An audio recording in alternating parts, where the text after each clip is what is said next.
বাইরে ওরা আমার বন্ধু বান্ধব, ওগো বয়সটা আর আমার বয়সটা একই। ওগো যে শখ করবার মন চায় আমারও করবার মন চায়, কিন্তু আমি পারি না ভাই, কারণ আমার বাপের এত টাকা নাই।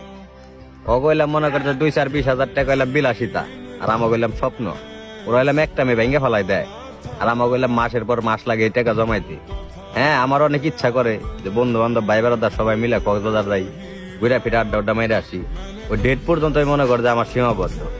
যখন নাকি বাসায় যাই, যখন নাকি ব্যাগ ট্যাগও গুছাইবার চাই না, তখন দেখে যখন ফ্যামিলির কথা ভাবি যে আমি যে 10-15 হাজার টাকা দিয়ে নিজের বিলাসিতা করুম, ওই টাকাটা তো জমাইতে আমার বাপের অনেক কষ্ট হয়।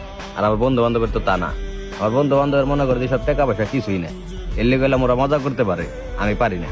আমারও তো মন চায়, বয়সটা তো একই, কিন্তু চাইলেও মনে করতে পারি না। তো বাবা মার কষ্টের কথা যখন মনে পড়ে, তখন এলাম ভাই নিজের শখ গুলা মনে করে মাটিতে ফালাই দিই, মনের সান্ত্বনা দেই, আর আল্লাহর কাছে চাই যে আল্লাহ তুমি একদিন আমার টাকা পয়সা